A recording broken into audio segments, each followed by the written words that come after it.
Hello student, કેમ છો તમે બધા? મજામાં? Well done. Welcome back to my channel commerce જ્ઞાન વિથ તબસ્સુમ ચેનલમાં. તો વિદ્યાર્થી મિત્રો, આપણે સ્ટાર્ટ કર્યું હતું ચેપ્ટર નંબર 2 અને આજે આ ચેપ્ટર નંબર 2 નું લાસ્ટ વિડીયો છે. તો જો તમે આગળની વિડીયો ના જોઈ હોય તો પહેલા એ જોઈ લો અને સાથે સાથે એ દાખલો પણ કરવાનો પ્રયાસ કરો, કેમ કે જ્યાં સુધી દાખલો નહીં કરો ત્યાં સુધી તમને કંઈ જ નહીં આવડે. ઓકે, તો આજના વિડીયોમાં આપણે ચેપ્ટર નંબર 2 નું લાસ્ટ વિડીયોમાં દાખલા નંબર 5 આનો અભ્યાસ કરીશું. ઓકે, તો જોઈ લઈએ શું લખેલું છે.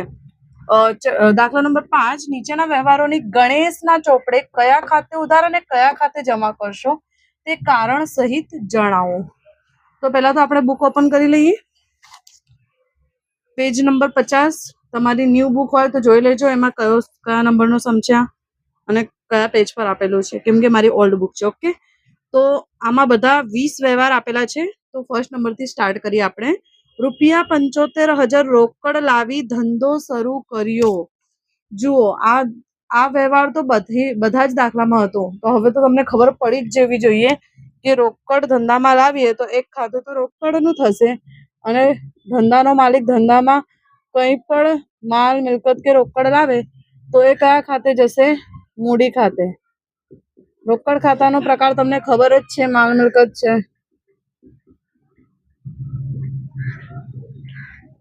અને મૂડી ખાતું, મૂડીનો સંબંધ ધંધાના માલિકથી છે એટલે મૂડી ખાતાનો પ્રકાર વ્યક્તિ ખાતું થશે. શું થશે? વ્યક્તિ ખાતું. આ લખી લીધા પછી તમે આના નિયમ વિશે વિચારવાનું. માલ મિલકત ખાતાનો નિયમ શું છે? માલ મિલકત આવે તો ઉધાર અને જાય તો જમા. અહીંયા રોકડ, ધંધાનો માલિક ધંધામાં રોકડ લાવી રહ્યો છે એટલે રોકડ આવી રહી છે. તો લખીશું રોકડ ધંધામાં આવે છે, આવે તો ઉધાર કરી દેવાનું શાંતિથી. વ્યક્તિ ખાતાનો નિયમ શું છે? લેનાર ખાતે ઉધાર અને આપનાર ખાતે જમા. અહીંયા ધંધાનો માલિક રોકડ આપનાર છે, રોકડ આપનાર છે અને આપનાર ખાતે શું થાય? જમા થાય. હવે જોઈશું આપણે બીજા નંબરનો વ્યવહાર. શું લખ્યું છે? ₹2,000 પૂજાનો ખર્ચ થયો. હવે પૂજા એક લડકીનું નામ નથી. અહીંયા પૂજાનો ખર્ચ એટલે પૂજાપાઠ કરાવીએ છીએ ને એનો ખર્ચ થયો છે. અને ધંધામાં આપણે વારંવાર પૂજાપાઠ કરાવીએ ના, જ્યારે ધંધો સ્ટાર્ટ કરીએ ત્યારે કાં તો 5 વર્ષમાં કે 2 વર્ષમાં કે 4 વર્ષમાં એવી રીતે કરાવીએ. તો જે ખર્ચ દરરોજ નથી થતો, ક્યારેક જ કરવામાં આવે છે, તો આ ખર્ચને આપણે કેમાં ગણશું? પરચુરણ ખર્ચમાં. ઓકે, તો એક ખાતું આવશે પરચુરણ ખર્ચ ખાતું અને બીજું કયું ખાતું આવશે? પૂજાનો ખર્ચ થયો એટલે એક ખાતું કોનું આવશે? ખર્ચ કરીએ તો રોકડ જાય તો એક તો રોકડ ખાતું આવશે અને ખર્ચનો પ્રકાર શેમાં આવે? ઉપજ ખર્ચમાં. ઓકે, અને રોકડ તો તમને ખબર જ છે એનો સમાવેશ શેમાં થાય છે? માલ મિલકત ખાતું. ઓકે, હવે એનો નિયમ વિચારવાનું. ઉપજ ખર્ચનો નિયમ શું છે? ખર્ચ કે નુકસાન ઉધાર કરો અને લાભ કે ઉપજ કે લાભ જમા કરો. તો અહીંયા પરચુરણ એક ખર્ચ છે. શું લખીશું?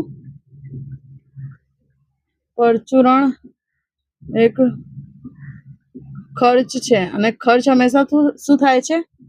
ઉધાર થાય છે. અને પરચુરણનો ખર્ચ થયો એટલે એને રોકડ આવી હશે કે જઈ હશે? રોકડ જાય છે અને રોકડ જાય તો શું થાય? જમા થાય. માલ મિલકત ખાતાનો નિયમ ખબર જ છે તમને. માલ મિલકત આવે તો ઉધાર અને જાય તો જમા. હવે જોઈશું ત્રીજા નંબરનો વ્યવહાર. શું લખ્યું છે? ₹10,000 નું ફર્નિચર લાવ્યા. હવે જોઈએ, ફર્નિચરનું નામ આપેલું છે. શું? ફર્નિચરનું નામ આપેલું છે એટલે ફર્નિચરનું એક ખાતું આવશે. અને ફર્નિચર કેમ ફર્નિચર લખ્યું મેં, ખરીદ ખાતું ના લખ્યું? કેમ કે માલનો અહીંયા ઉલ્લેખ નથી.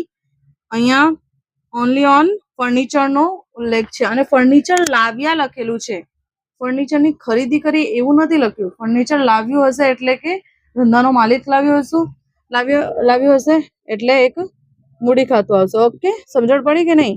અને ફર્નિચરનો સમાવેશ શેમાં થાય? ફર્નિચર એક મિલકત છે તો એનો સમાવેશ માલ મિલકત ખાતામાં થશે. અને મૂડી ખાતો, મૂડીનો સંબંધ ધંધાના માલિકથી છે એટલે એનો સમાવેશ વ્યક્તિ ખાતામાં થશે. વ્યક્તિ ખાતું. ઓકે, સમજણ પડી કે નહીં પડી વિદ્યાર્થી મિત્રો? હવે ફર્નિચર આવી રહ્યું છે ધંધામાં. શું લખીશું?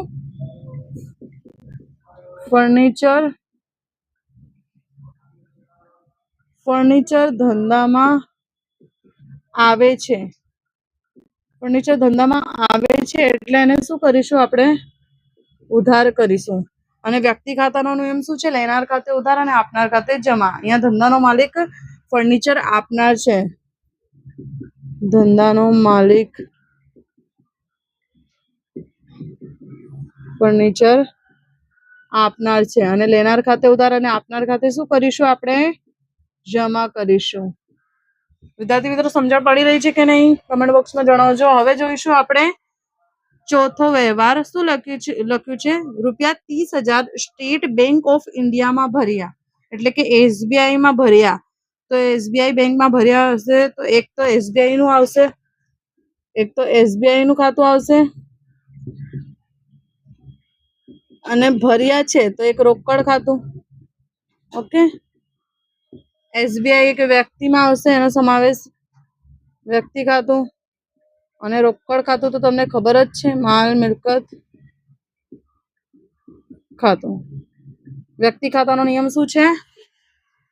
લેનાર ખાતે ઉધાર અને આપનાર ખાતે જમા. અહીંયા SBI માં આપણે ભર્યા છે એટલે કે SBI શું છે? લેનાર છે. SBI નાણાં લેનાર છે અને લેનાર ખાતે શું કરીએ આપણે? ઉધાર કરીએ. માલ મિલકત ખાતાનો નિયમ શું છે? માલ મિલકત આવે તો ઉધાર અને જાય તો જમા. રોકડ શું થઈ રહી છે? બેંકમાં ભરીએ તો રોકડ જાય છે એટલે એને શું કરીશું? જમા કરીશું. ઓકે વિદ્યાર્થી મિત્રો, સમજણ પડી કે નહીં પડી વિદ્યાર્થી મિત્રો? કમેન્ટ બોક્સમાં જણાવો. અને વિડીયોને ફટોફટ લાઈક, કમેન્ટ, શેર અને સબસ્ક્રાઇબ તો કરી જ લેજો ચેનલને. અને દરરોજ વિડીયો જુઓ, પૂરેપૂરી જુઓ તો જ તમને ખબર પડશે. હવે જોઈશું 5મા નંબરનો વ્યવહાર. ₹30,000 પત્ની પાસેથી લોન લીધી. તો તમે આગળ પર એક લોનનો વ્યવહાર કરેલું હતું જસલીનની લોન ખાતે. તો એમાં આપણે કયું ખાતું ઉધાર કર્યું હતું? જસલીનની લોનનું ખાતું અને એક રોકડ ખાતું. લોન લઈએ આપણે તો એક તો રોકડ આવે. ઓકે, અને કોના પાસેથી લઈ રહ્યા છે આપણે? પત્ની પાસેથી. પત્નીની લોનનું ખાતું. રોકડ ખાતું તો તમને ખબર જ છે શેમાં આવે? માલ મિલકત ખાતામાં. અને લોનનું ખાતું વ્યક્તિ છે, પત્નીની લોન તો વ્યક્તિ ખાતામાં આવે છે. માલ મિલકત ખાતાનો નિયમ શું છે? રોકડ આવે તો ઉધાર અને રોકડ જાય તો જમા. રોકડ આવે છે, લોન લેવાથી રોકડ આવે છે. રોકડ આવે તો શું કરીશું આપણે? એને ઉધાર કરીશું. અને વ્યક્તિ ખાતાનો નિયમ શું છે? લેનાર ખાતે ઉધાર અને આપનાર ખાતે જમા. અહીંયા પત્ની લોન આપનાર છે તો શું લખીશું? પત્ની લોન આપનાર છે અને આપનારના ખાતે આપણે શું કરીએ છીએ? આપનારનું ખાતું આપણે જમા કરીએ છીએ. ઓકે વિદ્યાર્થી મિત્રો, સમજણ પડી ને? Well done. હવે જોઈશું આપણે 6ઠ્ઠા નંબરનો વ્યવહાર. શું લખ્યું છે? ₹20,000 ની ખરીદી કરી, રકમ ચેકથી ચૂકવી. ખરીદી કરી છે અને રકમ ચેકથી ચૂકવી છે. ચેકથી ચૂકવીએ તો એક ખાતું બેંક ખાતું આવશે, એક ખાતું બેંકનું આવશે. અને ખરીદી કરી છે તો એક ખાતું ખરીદ ખાતું આવશે. માલની ખરીદી કરી છે એટલે બેંક ખાતું વ્યક્તિ ખાતું છે. અને ખરીદ ખાતું તો તમને ખબર જ છે, માલ મિલકતમાં આવે. વ્યક્તિ ખાતાનો નિયમ શું છે? હવે લેનાર ખાતે ઉધાર અને આપનાર ખાતે જમા. અહીંયા બેંક જોઈ લઈએ શું લખ્યું છે? 20,000 ની ખરીદી કરી, રકમ ચેકથી ચૂકવી. રકમ ચેકથી ચૂકવી. માલ આવે છે. ઓકે, અને ચેકથી ચૂકવી એટલે બેંક લેનાર છે.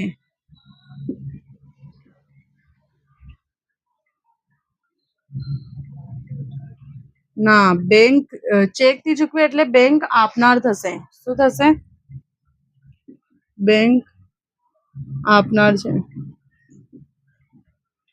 અને ખરીદ ખાતું નો નિયમ, માલ મિલકત ખાતાનો નિયમ શું છે? માલ મિલકત આવે તો ઉધાર અને જાય તો જમા.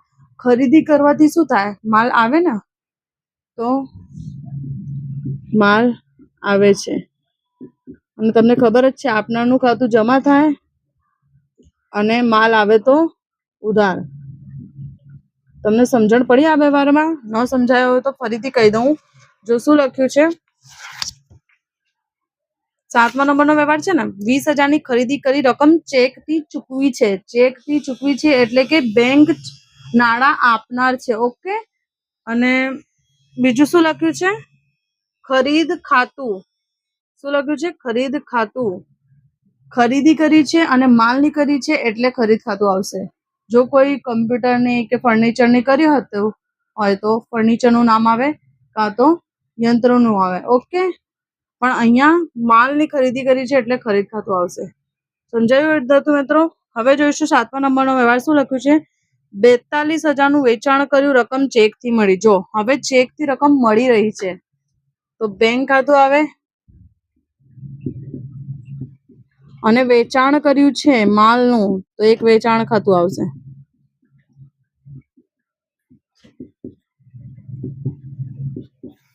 ઓકે. બેંક ખાતું એક વ્યક્તિ ખાતું છે અને વેચાણ ખાતાનો સમાવેશ માલ મિલકત ખાતામાં. માલ મિલકત ખાતું.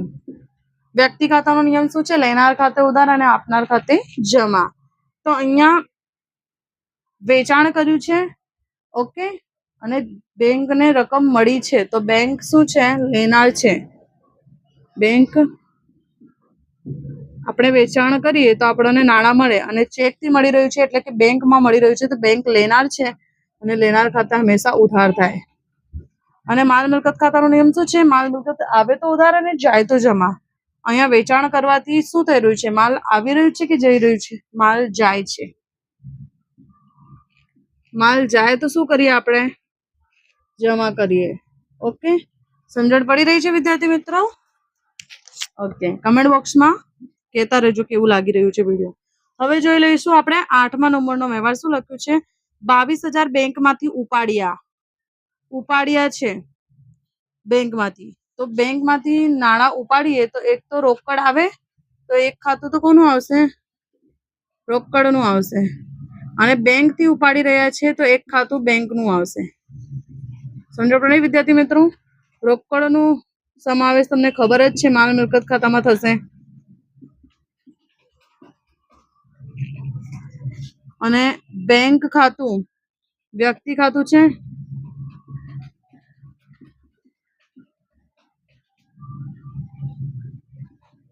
હવે માલ મિલકત ખાતાનો નિયમ, માલ મિલકત આવે તો ઉધાર અને જાય તો જમા. અહીંયા શું થઈ રહ્યું છે?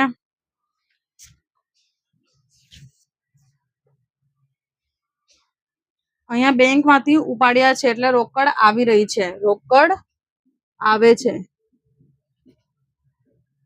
રોકડ આવે છે અને બેંક નાણાં બેંક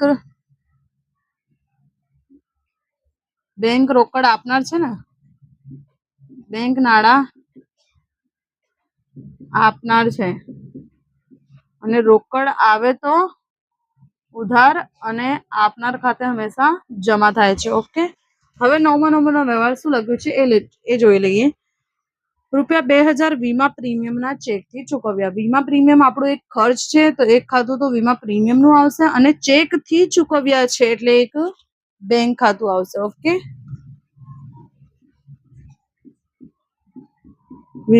વીમા પ્રીમિયમ ખાતું અને ચેકથી ચૂકવ્યું છે તો એક ખાતું બેંકનું આવશે. બેંક ખાતું. ઓકે. વીમા પ્રીમિયમ એક ખર્ચ છે તો એનો સમાવેશ ઉપજ ખર્ચમાં થશે. અને બેંક એક વ્યક્તિ છે તો એનો સમાવેશ વ્યક્તિ ખાતામાં થશે. બેંકનો પ્રકાર વ્યક્તિ ખાતામાં આવે. ઓકે. હવે ઉપજ ખર્ચ ખાતાનો નિયમ શું છે? ખર્ચ કે નુકસાન ઉધાર કરો. તો વીમા પ્રીમિયમ એક ખર્ચ છે. શું લખશું આપણે? વીમા પ્રીમિયમ ખર્ચ છે એટલે એને ઉધાર કરીશું આપણે. અને વ્યક્તિ ખાતાનો નિયમ શું છે? લેનાર ખાતે ઉધાર અને આપનાર ખાતે જમા. અહીંયા આપણે વીમા પ્રીમિયમના ચેકથી ચૂકવ્યા તો બેંક પૈસા આપનાર છે. શું લખીશું? બેંક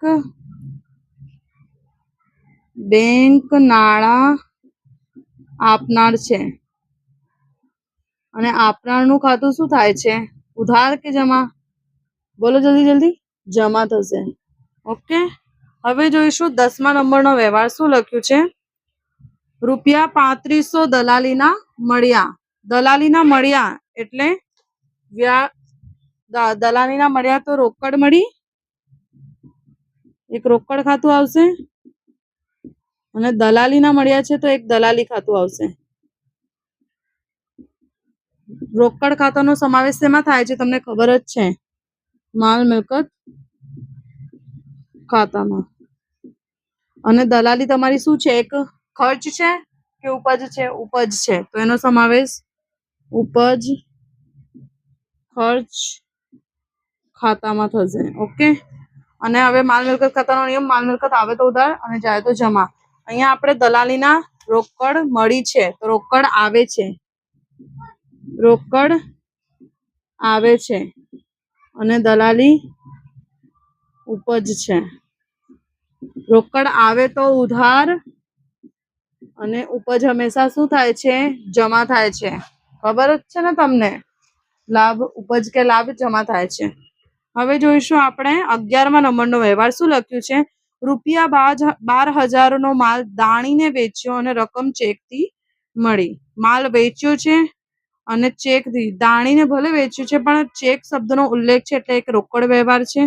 તો એક ખાતું તો બેંકનું આવશે કેમ કે ચેકથી ચૂકવ્યા, તો એક બેંક ખાતું. અને વેચાણ કર્યું છે માલનું તો એક ખાતું વેચાણનું ખાતું આવશે. બેંક ખાતું વ્યક્તિ ખાતું છે. ઓકે. અને વેચાણ નો સમાવેશ માલ મિલકતમાં થાય. શેમાં થાય? માલ મિલકતમાં. હવે વ્યક્તિ ખાતાનો નિયમ શું છે? લેનાર ખાતે ઉધાર અને આપનાર ખાતે જમા. અહીંયા શું લખેલું છે? અહીંયા લખેલું છે કે રકમ ચેકથી મળી છે તો બેંક આપનાર છે. શું છે? અને વેચાણ કરવાથી શું થાય? માલ આવે કે જાય? વેચાણ કરવાથી માલ જાય.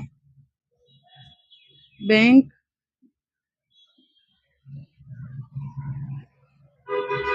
આપનાર નથી, બેંકને મળી છે તો બેંક લેનાર છે. ઓકે.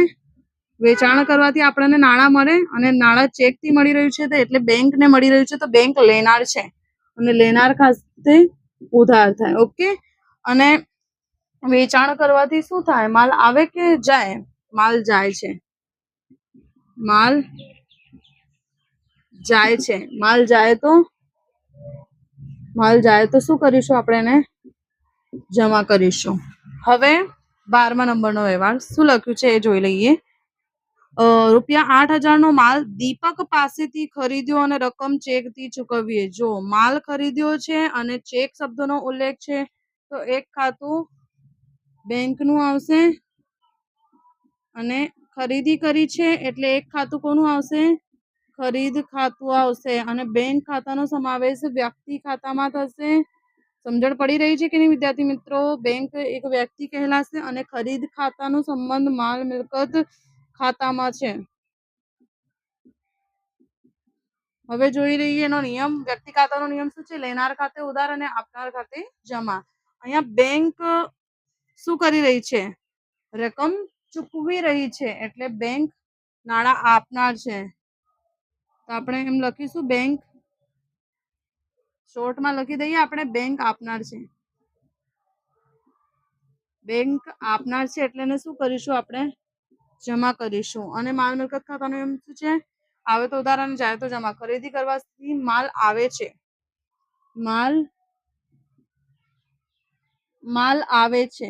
માલ આવે તો શું કરીએ? એને આપણે ઉધાર કરીએ. સમજણ પડી કે નહીં વિદ્યાર્થી મિત્રો? બારમા નંબરનો વ્યવહાર તમને સમજણ પડી ગઈ વિદ્યાર્થી મિત્રો? તો આપણે આગળનો વ્યવહાર હવે જોઈ લઈએ. તેનો નંબરનો વ્યવહાર શું છે? રૂપિયા 2500 ધંધામાંથી અંગત ઉપયોગ માટે ઉપાડ્યા. જો અંગત ઉપયોગ માટે ઉપાડી આપે તો ચેપ્ટર નંબર 1 માં મેં કીધું હતું કે અંગત વપરાશ માટે ધંધાનો માલિક ધંધામાંથી કોઈ પણ વસ્તુ લઈ જાય તો એ કયા ખાતે જાય? ઉપાડ ખાતે. તો એક ખાતું કોનું આવશે? ઉપાડનું આવશે, કારણ કે એક અંગત ઉપયોગ માટે લઈ જઈ રહ્યું છે. તો એક ખાતું શેનું આવશે? ઉપાડનું આવશે. એક ઉપાડ ખાતું અને બીજું કયું ખાતું આવશે? અંગત ઉપયોગ માટે ઉપાડ્યા, ધંધામાંથી અંગત ઉપયોગ માટે ઉપાડ્યા. તો એક રોકડ લીધી હશે, રોકડ ખાતું. ઉપાડ ખાતું નો સમાવેશ વ્યક્તિ ખાતામાં થશે. ઓકે. અને રોકડ ખાતું તમને ખબર જ છે, રોકડ ખાતાનો સમાવેશ શેમાં થાય છે? માલ મિલકત ખાતામાં. ઓકે. હવે વ્યક્તિ ખાતાનો નિયમ શું છે તમને ખબર જ છે, લેનાર ખાતે ઉધાર અને આપનાર ખાતે જમા. અહીંયા ઉપાડ ખાતું આવ્યું છે અને ઉપાડી રહ્યું છે, અંગત ઉપયોગ માટે ઉપાડી રહ્યું છે, એટલે શું છે? લેનાર છે. ધંધાનો માલિક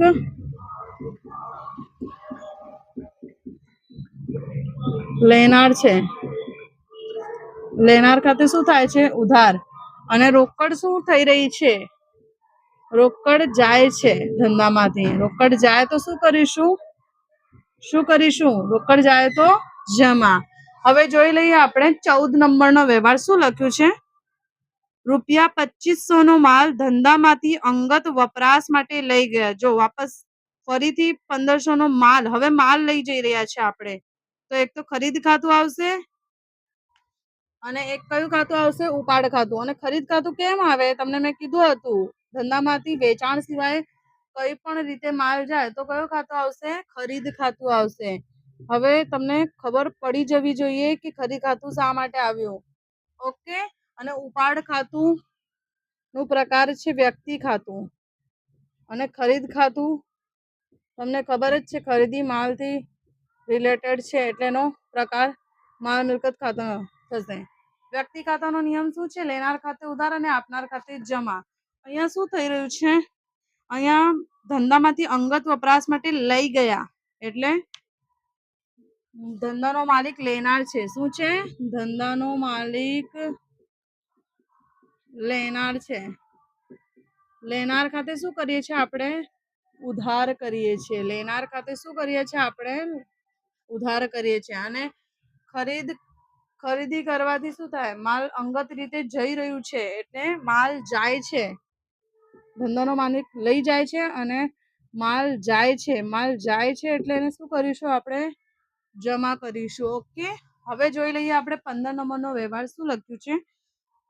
રૂપિયા 2000 નું ડિવિડન્ડ ચેકથી મળ્યું. ચેક બેંકમાં ભર્યા.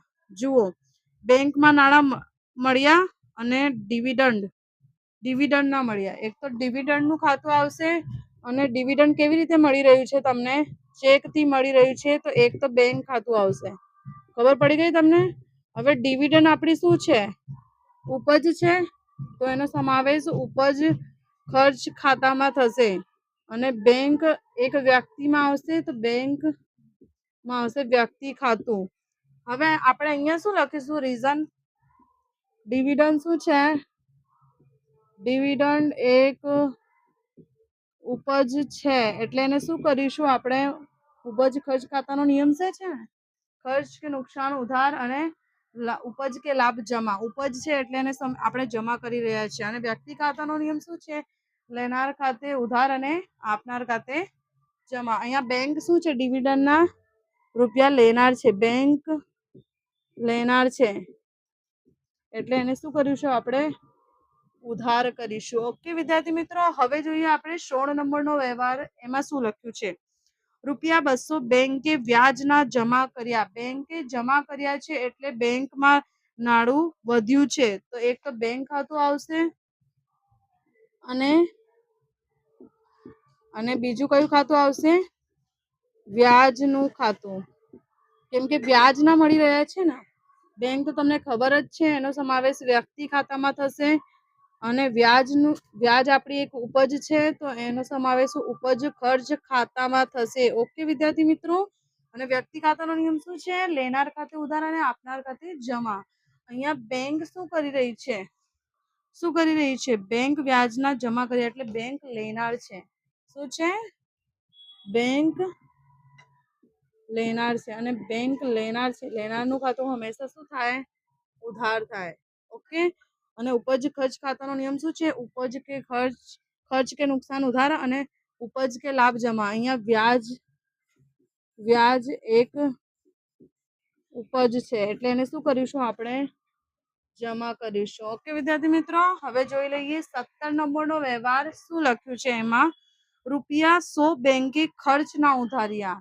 બેંકે ખર્ચના ઉપાડ્યા છે, તો એક તો બેંક ચાર્જીસ ખાતું આવશે, કેમ કે બેંક કોઈ પણ ખર્ચના ઉધારે એટલે કે ખર્ચના તમારી પાસેથી લે તો એ બેંક ચાર્જીસ થશે. અને એક કયું ખાતું આવશે? એક બેંકનું ખાતું આવશે. કયું ખાતું આવશે? એક બેંકનું ખાતું આવશે. એક તો બેંક ચાર્જીસ ખાતું અને એક બેંક ખાતું. આનો સમાવેશ ઉપજ ખર્ચમાં થશે, કારણ કે ચાર્જ એક ખર્ચ છે અને બેંક તો તમને ખબર જ છે એનો સમાવેશ એમાં થાય છે? વ્યક્તિ ખાતામાં. હવે બેંક ચાર્જીસ શું છે?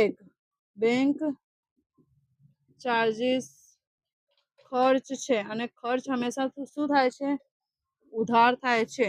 અને વ્યક્તિ ખાતાનો નિયમ શું છે? લેનાર ખાતે ઉધાર અને આપનાર ખાતે જમા. અહીંયા ઉપજ બેંકે ખર્ચના ઉધાર્યા છે એટલે બેંક શું છે? લેનાર છે કે આપનાર? બેંક આપનાર છે.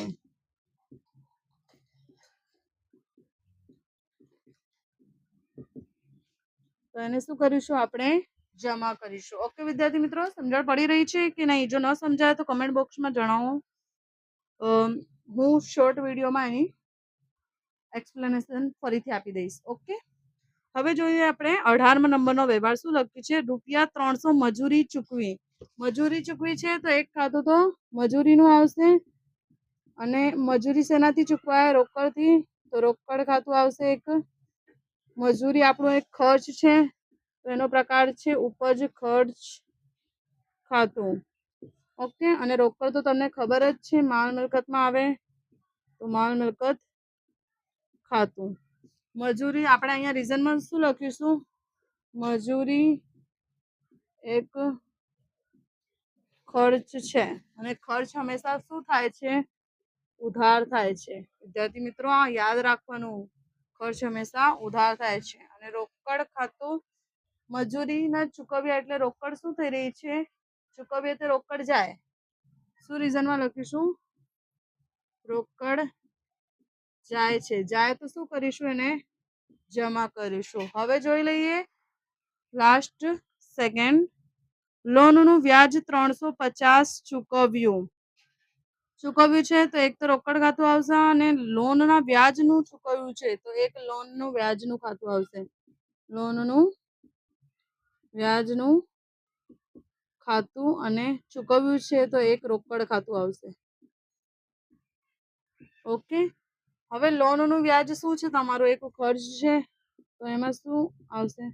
ઉપજ ખર્ચ ખાતું. અને રોકડ તો તમને ખબર જ છે, માલ મિલકત ખાતું. હવે જોઈ લઈએ લોનનું વ્યાજ શું કર્યું છે? ચૂકવ્યું છે. તો લોનનું વ્યાજ એક ખર્ચ છે એમ લખીશું આપણે. લોનનું વ્યાજ ખર્ચ છે એટલે એને ઉધાર કરીશું આપણે. અને ચૂકવીએ તો રોકડ શું થાય? રોકડ જાય છે એટલે એને શું કરીશું આપણે? જમા કરીશું. હવે લાસ્ટ વ્યવહાર 20મા નંબરનું શું લખેલું છે? યંત્ર ખરીદ્યું. યંત્ર ખરીદી રહ્યા છે, તો યંત્રનું નામ આપેલું છે એટલે યંત્ર ખાતું આવશે. અને ખરીદીએ તો રોકડ શું થાય? જાય, તો એક તો રોકડ ખાતું આવશે. યંત્ર આપણી મિલકત છે, તો એનો પ્રકાર માલ મિલકત ખાતામાં થશે. અને રોકડ તો તમને ખબર જ છે, એ પણ મિલકત છે, તો એનો પ્રકાર પણ માલ મિલકત ખાતું છે. હવે યંત્ર ખરીદ્યું તો યંત્ર શું થઈ રહ્યું છે? ધંધામાં આવી રહ્યું છે. યંત્ર આવે છે, રોકડ શું થાય છે?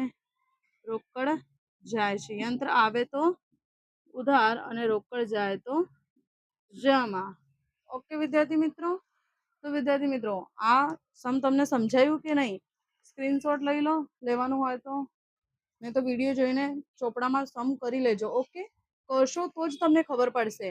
ઓકે, તો હવે તમારું એક જ કામ છે, વિડીયોને લાઈક કરો, કમેન્ટ કરો, શેર કરો અને વધારેમાં વધારે તમે જુઓ, બધી જ વિડીયો પૂરેપૂરી જુઓ, કટ ના કરો. કટ કરશો તો તમને કંઈ ના સમજાય. જો તમને બહુ સ્લો લાગેલી હોય વિડીયો તો તમે સ્પીડ વધારી શકો છો અને વધારીને પણ જોઈ શકો છો. ઓકે, તો વિદ્યાર્થી મિત્રો હવે આપણે નેક્સ્ટ વિડીયોમાં નેક્સ્ટ ચેપ્ટર સાથે મળીશું. Bye bye.